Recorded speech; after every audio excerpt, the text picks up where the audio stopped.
Hi, everybody, and welcome in. It is time for Three Guys Before the Game, the post-Kansas State edition. Thank you so much for being with us. It is a Monday, 2 days after West Virginia's convincing victory over the Wildcats of Kansas State. WVU wins it 35-6. I am joined by the Dean, Hoppy Kercheval, and by the Senator, Brad Howe, and we're here to break down West Virginia and Kansas State, the Mountaineers. 3-0 now early on in the season, and 1-0 in Big 12 Conference play. This coming Saturday, they'll take on the Red Raiders of Texas Tech. We'll break that game down in detail coming up on our second show this week on Thursday. Don't look now. The leaves are changing, getting a little bit cooler outside, and football feel now totally permeates the air. And guys, on Saturday, West Virginia did again, for the third consecutive game this season, which is hard to do. They lived up to the expectations, and they lived up, I think, to the collective desires of what people wanted to see. Agree or disagree? Well, I would agree. We were doing the pregame show, and Brad was starting to get worried because he was saying, well, it's still at Kansas State, and, you got to look at the history. But he came back around because we had seen Kansas State a couple of times. You looked at the numbers this year, then you saw this game, and that was a confirmation. This is a bad Kansas State team. And after the game, Bill Snyder, his quote was, I can't coach a team that can't get 6 inches on a play. Can you imagine a K-State team on a fourth down that can't just run it up the gut, which I think was the original play call, and they Correct. switched out of and they went wide, which was a bad call, that can't get 6 inches? This is a season on the brink for Kansas State. So I think that's a victory for the eye test versus trends and analytics. We talked about that so much last week. There wasn't a single number out there that showed this game should be a runaway like it was, except when you put the game film on. Right. And you could see Kansas State just wasn't very good. That bore itself out, and I think you're exactly right, Hoppy. If you needed a single moment to crystallize how much trouble that program is in right now, it is them not having the ability to run power. On the other side of things for West Virginia, Tony, I think you're dead on with that West Virginia did what it should do against a team that's really struggling. You didn't mess around. You didn't battle it yourself. Yeah, you had a couple turnovers that you need to clean up, but basically you just went out and had that thing wrapped up. As soon as Marcus Sims caught that touchdown, I felt like the game was over. Heck, quite frankly, I thought the game might be over on the first interception. When you looked and saw how open Sims was when he cut to the post and Greer threw it to the sideline and it turned into an interception, you just went, these guys are not going to be able to stop West Virginia today. So I think that's the part from West Virginia. Offensively, they just took them right out of the game. And you could see they couldn't keep up. The mismatch was so bad that the interception encouraged you. That's a good point. I mean, no, seriously. It did. He was so wide open. There wasn't anybody within 40 yards of Sims on that. Because you just said, well, wait till next time. Yeah, okay, that's a turnover. Fine. Good luck with that offense trying to score. And West Virginia's going to run this out. They're going to run them out of the building. You could see it early. It did defy the analytics. We talk a lot about the point spread and what history has told us, right? And all the numbers lined up that the game would be inside of the number, which was 17 points. And it didn't work that way. 35-6, West Virginia wins it. Most points WVU has ever scored against Kansas State. West Virginia holds them to under a touchdown, or do not allow them to score a touchdown. They do not get a touchdown. They get 2 field goals. So here's a couple of notes coming out of this. Let's just stay on the offense for a little bit. What we are seeing offensively is West Virginia has one of the greatest quarterbacks that has ever worn the uniform. Agree. This guy throws the ball just beautifully. He's got total control, total confidence in the pocket. He's totally comfortable.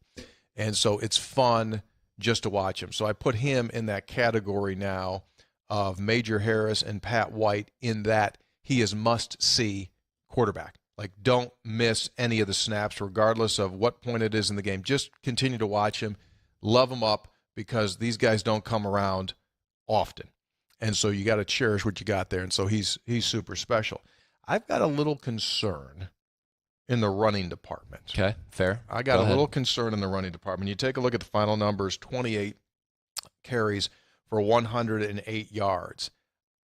In a perfect world, I would love to see a more dominant running game that can make big plays. And I know it might develop, but at this point, I think you're going to be in situations later in this season where you're going to have to show that you can pack it in there and power run, and I haven't seen that yet. No, you haven't seen it, and you haven't needed it yet, though, either. So that's part of why it's hard to determine if it's there or not. I go flip that around. I think you're right. You'll see that come up later in the season, and we'll see if they can take advantage of it. But the passing game is so dynamic, man.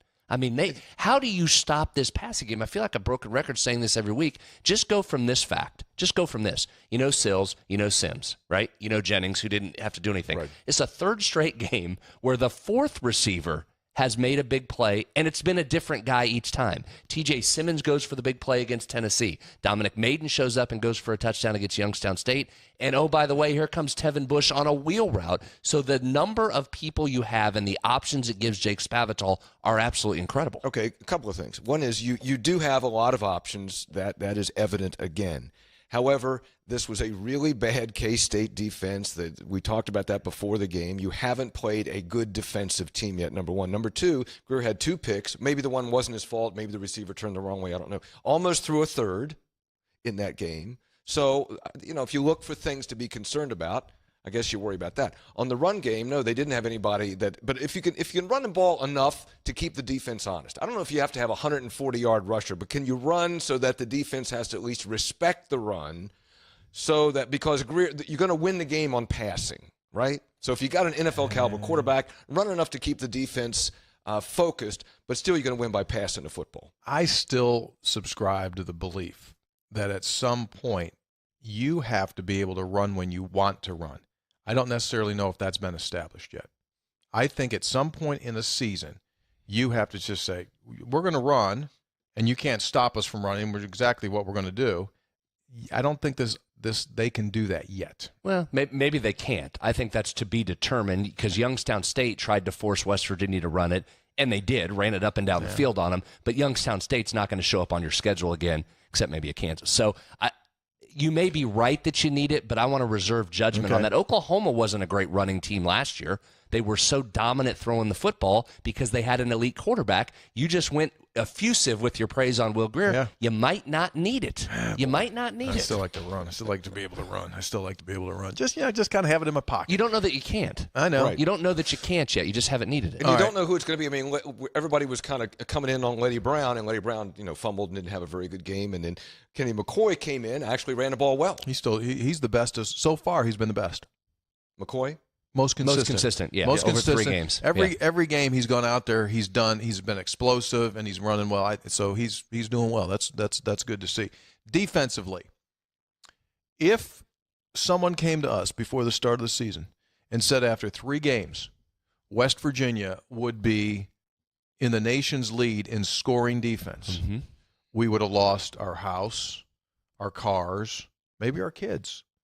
West Virginia, 12.3 points per game. I know it's early, but considering what we thought it could be, that is absolutely fantastic. Well, yeah, you have to consider, though, the opposition, because you have not played an explosive offensive team, number one. Number two, you also, by the same token, have to give Gibby a lot of credit. I mean, he's doing a lot of things there. You watch that game on Saturday, he's mixing up, or the game before that, he's mixing up a lot. He's really confusing those offenses. He's bringing guys from all different directions. When you think he's going to lay back, he's blitzing. When you think he's going to blitz, he lays back. I think Gibby's done a tremendous job. And they're playing hard. They're playing through the whistle. Excuse me. I think he's done a tremendous job. No question. Well, let's Totally do this. agree. Let me correct you on something. You said they haven't played an explosive offense. I'm not sure they've played a competent offense yet. I mean, Tennessee stinks. Kansas State stinks. That program's in some real trouble this year. Youngstown State's no good. So you do have to factor that in. But what do we always say when it's these mismatch type of games? They have dominated these teams that aren't very good offensively. And go to the tackles for loss number. Because even though they haven't played anybody, we weren't sure about the front, the defensive front. You thought it may be good. Another 10 tackles for loss for this West Virginia team. So while they haven't faced any pressure whatsoever from a competent offense, they are at least dominating those offenses, and they're getting pressure from the front. That's a good sign. And on that pivotal, Can we get you like a tank of water? I mean, do you want like a bag of fluids or something? I mean, can you get a rake, clean his throat? I mean, what are we doing? I'm sorry about that. I mean, what? I mean, I'm what? sorry. I just should turn the mic. I wouldn't have that problem. Wait, on that pivotal, you see the button that says cough? I mean, hit the cough button. Unbelievable. On the pivotal 4th down play, West Virginia, when Kansas State made a mistake in going wide, but even doing that, West Virginia's speed was so evident that play never had a chance. So I thought, again, not a very good offensive team in K-State, but still, you did what you should do in those situations. Yeah, you dominated them. Now, this is where this week coming up, we'll talk more about Texas Tech, but this week coming up is where you miss the NC State game. I would have liked to have seen this West Virginia defense, defensive backs in particular, against a pro quarterback in Ryan Finley of NC State, because you talk about a group that just flat out has not been tested at all. It's those corners and defensive backs, and they're going to get a heck of a stress test coming up on Saturday. So that's the question that remains out there. But defensive front, David Long's been fantastic. Dylan Tonkery was really good on Saturday. Felt like he was around the ball a bunch. So they did what they had to do against an offense they should dominate. And isn't depth beautiful? My goodness, they run those linemen in and out and in and out, and that makes such a huge difference. They're bouncy the entire game. Think about that. I mean, in the past, guys have been out there just slugging it. What happens when you're out there 9 and 10 and 12 and 13 plays in a row? I mean, you're just not as fast as your head wants to go. And you're really going to need that depth, because against Oklahoma State, Texas Tech ran 90 plays. 90 plays. Think about that. So the defense has got to run 90 plays. And so that's a great point. Dana referenced after the game the number of plays that they have faced so far this year. It's been down in the 60s. Tennessee wasn't going to run a lot. Youngstown State couldn't. 60, would you have 65 here from Kansas State? So, yeah, it takes a significant step up in terms of tempo on Saturday. Now, you don't think either of these two teams might have a player or two go down with an injury during the course of some of these drives this week, do you? I mean, that wouldn't happen, would it? Oh, that doesn't happen. You mean like a cramp or something? Yeah, guys like cramping? I can't pick, imagine. You pick that right leg up and they just bring it back and just. You mean like when a guy looks over at the sideline and he's okay, and then all of a sudden he just falls like he was shot from a sniper? Those? Yeah. Nah, that doesn't happen. Yeah, that potentially could happen. You won't see that. So a couple of other notes about this Kansas State West Virginia game. You come out of this thing and you're bouncy, and it looks as though from an injury standpoint, you came away healthy, which is good. And to be quite honest with you, a lot of that has to go to not having so many guys have to play so many snaps. That keeps people fresh. So we kind of laugh and giggle a little bit before the start of every season, and we say, in no sport other than college football do coaches lie as much as they do in college football. They just lie. Every off season, you can take one or two things that they say is going to happen, right? And then it never happens, right? It just goes away. So what's the biggest lie so far this season? Tight ends. Tight ends are going to be important. When did they go in the witness protection program? Yeah. Well, now Giovanni Haskins caught one. Trayvon Wesco, bless his heart, because if he hangs on to that when Will Grier gets invited to New York later this year for the Heisman, that play would have been on the reel. That would have been the Bad one. snap, you fumble around, a guy's coming under pressure. Grier composes himself, and you could see him relax. You could see him get a grip on the football and relax, like, okay, I got this. Oh, there's Wesco. I'm going to throw it to you. And unfortunately, he couldn't come up with the touchdown. I don't think it is a falsehood, Tony. We thought it was, but they've targeted the tight ends a couple of times, just enough that defenses have to prepare for it. There was two. I mean, he's kind of right. It was only two. It's only two. Well, I got 35 catches. I got 35 catches. I'm supposed to get out of that position. I'm not winning with one. Now, I wonder again, you haven't needed them up to this point. And you've been able to do so much. So are you able to hold that in the bag until you get in some of these games in Big 12 play, and then all of a sudden you say, boom, here's our guys. Now deal with Giovanni Haskins. Now, when you get down to the end zone, by the time that game got into the second half, we got down inside the 10, you said, everybody, 50,000 people looked at Sills. There were 11 that didn't, and they all played for Kansas State. How many times? I literally on two of those I said, "Here comes the slant," and they threw the slant for a touch. I mean, stop the slant. They can't. How do you stop? I mean, here's how you stop it. You take the defensive back, and he should turn his back to Will Grier. He should turn it and push the receiver to the sideline and say, you know what? If you want Sills to catch it, then you're going to go up in the corner of the end zone and catch it, which he did. But granted, he did. But that's much harder than stop the slant. Well, you know what Sills does? Like on that, there's a much smaller defensive back, and Sills does a good job of getting off the line and just pushes the guy. No. Pushes him out of the way. A Mountaineer would never do that. They've never and then committed breaks to the inside. Remember my old friend, my old buddy Jimmy Patzos, who's a college basketball coach at Loyola. Used to be at Maryland. He was a longtime assistant at Maryland. Well, he was at Loyola of Maryland for a year when they played Steph Curry. And you may remember this game. Oh, yeah. He took a guy on Steph Curry and just said, I'm going to tell you what, Davidson might beat us. Steph Curry ain't scoring tonight. And he put his guy right up on Curry, right in his jersey, and the guy didn't look anywhere else except at Steph Curry. To the point Patzos ended up going and sitting in the stands. Remember that? During the game, he went up and sat in the stands. Steph Curry had like 11 or 9 or something ridiculous. Now they got beat. But you're at that point with Sills. You cannot give the slant. Okay, right? But, Just stop the slant. Okay, so you stop that. But you just talked about all the weapons. Can you stop the other 4 no, or 5 probably guys? not. And that's why Dane and Jake are in a great situation. You take that away or slide the linebacker out to help on him to cut his path, and then you hand the ball to Kennedy McCoy for a touchdown.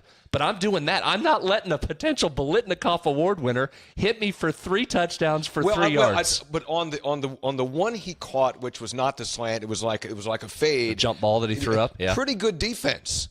Pretty good defense. But what are you going to do? The guy's taller. He jumps up and takes the ball away. That's what you're going to do. You're going to go to the sideline and say, Coach, I did everything I could there, and they're going to put the film on and say you're right. It wasn't badly defended. Which is a higher percentage? Well, which is a lower percentage throw? Throwing it up as a jump ball in the corner of the end zone, having to catch it with your feet down, or a slant when you're open and you got one of the most accurate quarterbacks in the country? Well, the answer is obvious. You throw the slant, and Greer can put it like a baseball on a catcher's mitt. So, yeah, absolutely. So my question there what about are we arguing about then? We're basically in agreement. The biggest lie, I was kind of rhetorical. I'm just wondering if they're holding it.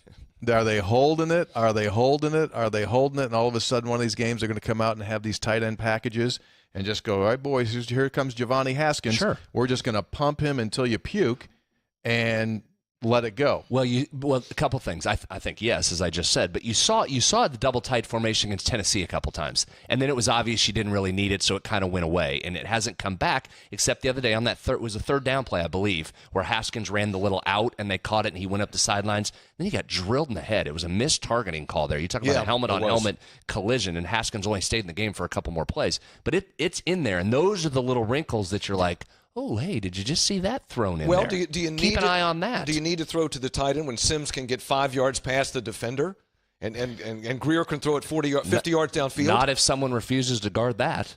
No, not if you're getting a safety sucked up somewhere else and Sims has all that room. Ooh.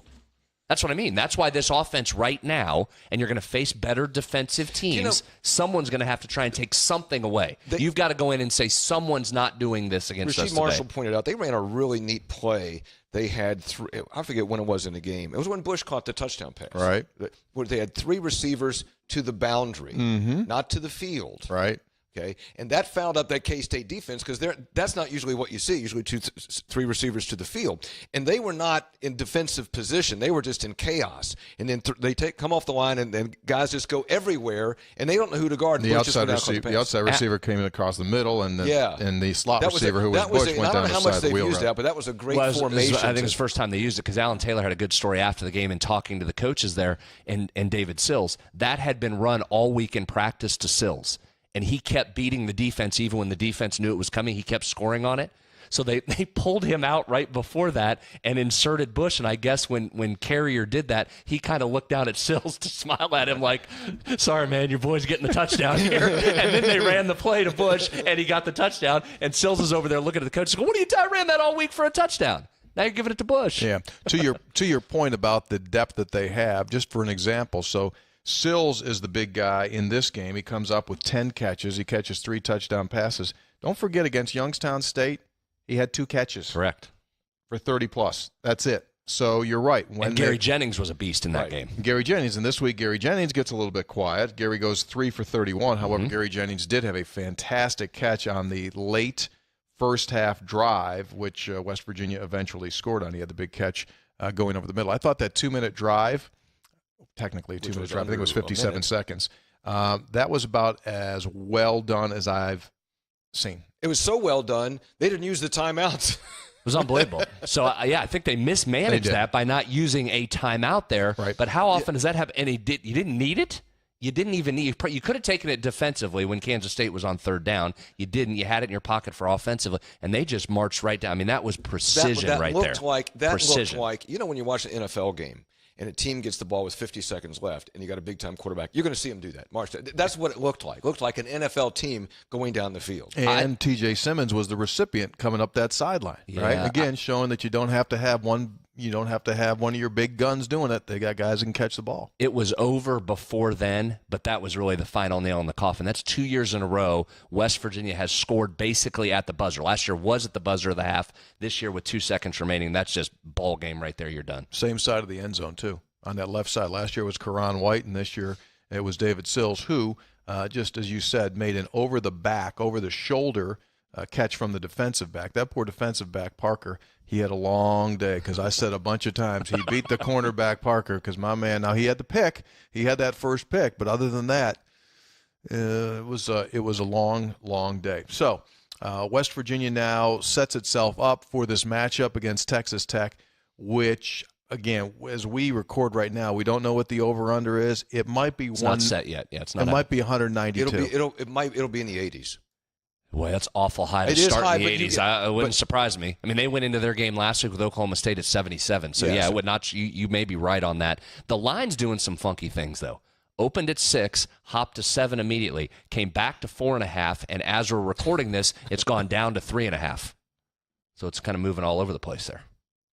So we'll have to keep an eye on that. We'll have more information as we get to the Thursday version. I'm going to say the over-under is 81. Woo. Might not be a bad guess, but that's a giant over-under number. Well, here's what you lose because of the Oklahoma State victory by Texas Tech. If you had any chance as West Virginia to go and sneak in there at 11 in the morning and just kind of get out of town before 2:30 hits, you lost it. Right. Good because the bus and the giddy hour has begun in Lubbock. And I'm going to tell you something. Their fans are as close to Mountaineer fans as there are in the Big 12. And I think now they finally have something to be excited about. Let's face it, Cliff went into this season, people were wondering, like, is he the guy? Well, now they're giddy. And then here got drilled by Ole Miss. That went even further in the tank to start the year. They have really rebounded here in the last couple of weeks. And, I know we're going to talk about it later in the week, but you always worry about the pass against Texas Tech. They ran for 224 yards against Oklahoma State. 224 yards. They lead the Big 12 in rushing touchdowns. Dude. And rushing attempts. Dude, they got 16 rushing touchdowns. They got 10 or 11 touchdown passes. I know, but you could even maybe explain that by teams saying, okay, try and run on us. They lead in rushing attempts, so they're actually trying to run the ball as well. I think this is a fantastic test. This is one I was really interested to watch Kansas State just because of all the history with Kansas State. This one because you're really going to see now this defense has earned its praise for West Virginia, but now we'll see if they're for real. We'll see if that defensive front can get to the freshman quarterback. We'll see if Gibby can confuse that freshman quarterback. We'll see if these defensive backs and linebackers can hang with all of these different receivers. This will be a fun one Saturday. Yeah, it'll be a wonderful week. All right, so a reminder, we tape again on Thursdays. We'll have it for you on Thursday afternoon. We invite you to join us for that. All in all, but before we go away here, I had received some social media communication over the weekend, and someone directed a question to me. Well, Tony, is Texas now back? I said I'll defer to the senator. You've been in question as to whether or not you thought Texas was back with the victory over TCU. It marked the first time since 2008 that Texas has knocked off a ranked opponent in back-to-back weeks. Brad, are the Longhorns of Texas back? They're back. Officially? Until next week. Texas, this is it. We do this every week. They're back. As of right now, they're back. Texas looked a lot better in the last 2 games than against Maryland. They look inept against Maryland, but they've looked better. They've played better. They were also helped by the fact that TCU had 4 turnovers in the game. That's the first time when they took the lead over TCU in that game Saturday. It's the first time they'd led on TCU over TCU in 4 years. So that stat, remember that stat from last week? Tom Herman now moves to 21-1 against the spread as an offensive coordinator or head coach. It's pretty impressive. So you know why they're back for this moment, Tony? Because that was a game I also said, all right, get out of here, Texas. West Virginia wins that. Now you have to keep an eye on that and go, all right, let's see what Texas has. They've come back to life here a little bit. No question about it. All right, keep this in mind as we get ready for Thursday's show. They're coming up on Saturday. You've got 2 of the best. A trio of Big 12 QBs are currently top 11 in the nation in passing. Alan Bowman, the freshman quarterback from Texas Tech. West Virginia's Will Greer, they're 1-3. Hello, here we go. Put the ball in the air. Back again on Thursday. Thanks for being with us. 3 guys before the game. Talk to you again.